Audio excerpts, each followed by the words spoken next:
Procrastination. For some of us, it sounds harmless, maybe even funny. We joke about putting things off, about doing it later, about not getting around to it. But in Narcotics Anonymous, we know procrastination can be deadly. My name is Steve, and I'm a recovering addict. This is On Life's Terms, a place where we talk about recovery, the steps, the traditions, and the daily process of living clean. When we look at procrastination through the lens of recovery, it stops being a silly habit and starts being a serious character defect. Because procrastination robs us of time, it robs us of growth, it robs us of the freedom that NA promises. So today, we're going to talk about procrastination, what it really is, how it shows up in recovery, how the steps help us overcome it, and why learning to act today, not tomorrow, is a spiritual principle that keeps us alive. What procrastination really is. Procrastination is more than just laziness. In recovery, we learn that procrastination is rooted in fear. Fear of failure, fear of success, fear of change, fear of being uncomfortable. In Narcotics Anonymous, we call procrastination what it really is: avoidance. When we put something off, we are usually avoiding responsibility, avoiding feelings, or avoiding life. When we were using, procrastination was built into our lives.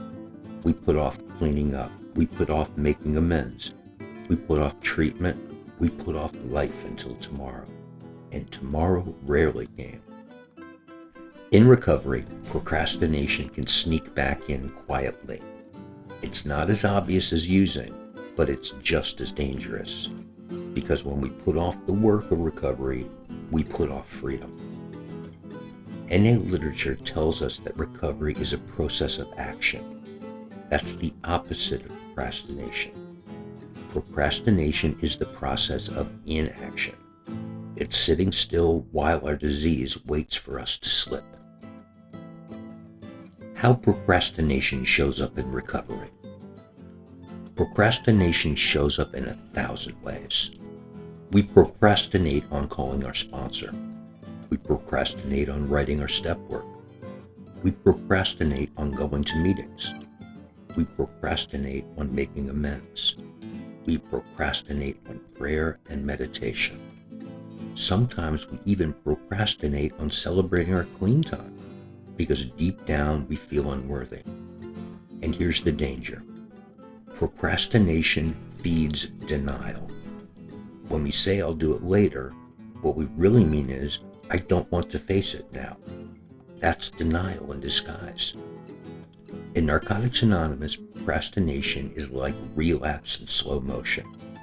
We may not pick up today, but when we keep putting off our recovery, we weaken our spiritual foundation, and sooner or later, the disease catches up. That's why members of NA remind each other, do it now. Make the call now, write the inventory now, show up now, because now is all we really have. The spiritual roots of procrastination. Procrastination isn't just a time problem. It's a spiritual problem. In NA, we learn that character defects come from self-centered fear. Procrastination is fear wearing a mask. When we procrastinate, we're saying, I don't trust God with this. I don't believe I can handle this. I don't want to be uncomfortable. It's self-will, plain and simple. NA teaches us that recovery is about surrender. Surrender means action. Surrender means showing up. Surrender means facing life even when you're afraid. When we procrastinate, we resist surrender.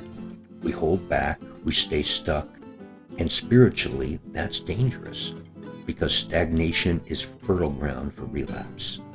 That's why procrastination isn't harmless. It's a defect that can threaten our recovery. Steps that help us with procrastination. So how do we overcome procrastination in Narcotics Anonymous? The answer is simple, but not easy. We work the steps. Step 1 helps us admit that procrastination has power over us. We admit we are powerless over our character defects and that procrastination makes our lives unmanageable. Step 2 reminds us that a power greater than ourselves can restore us to sanity. That means we don't have to stay stuck in procrastination. We can be restored to action. Step 3 calls us to surrender. When we turn our will and our lives over, we take action instead of putting it off. Steps 4 and 5 force us to face the patterns. We write down how procrastination has harmed us and others, and we admit it out loud. That honesty breaks the cycle. Steps 6 and 7 teach us willingness. We become entirely ready to have God remove our procrastination, and we humbly ask for it to be lifted. Steps 8 and 9 destroy procrastination by forcing us to make amends. We can't say, "I'll make amends someday." The steps demand that we act. Step 10 keeps procrastination in check. A daily inventory helps us see when we're putting things off and correct it before it grows. Step 11 anchors us in prayer and meditation, which helps us listen and act instead of delay. And Step 12 kills procrastination with service. When we serve in Narcotics Anonymous, we show up whether we feel like it or not. Service teaches us that action is the antidote for procrastination. Stories of procrastination and recovery. Let's be honest, we've all struggled with procrastination in NA. One member avoided writing her 4th step for years. Every time she picked up the pen, she felt afraid. She told herself, "I'll do it tomorrow," but tomorrow never came. Finally, her sponsor told her, "Do it scared, just start." She did, and it freed her. Another member put off making amends. He said, "I'll make those calls when I feel ready." But he never felt ready. His sponsor reminded him that willingness isn't a feeling, it's an action. When he finally made those amends, he grew closer to his family and closer to God. Another member kept skipping meetings, always saying, "I'll go next week." But next week turns into months. Finally, isolation nearly took him out. He came back to NA desperate and realized procrastination had almost killed him. Today, he never says, "I'll do it tomorrow." He does it today. These stories remind us that procrastination is dangerous, but it's not unbeatable. With NA and the steps, we can change. Practical tools to beat procrastination. NA gives us spiritual tools, but we also need practical tools. One tool is accountability. Tell our sponsor, "I'm writing my step work tonight," then follow through. Another tool is breaking it down. Instead of saying, "I'll finish the whole inventory," say, "I'll write 1 page today." Progress, not perfection. Another tool is setting reminders. Write on a sticky note. Do it now. Put it on the mirror, the fridge, or the car dashboard. Another tool is prayer. Ask our higher power for willingness. Prayer transforms procrastination into courage. Another tool is service.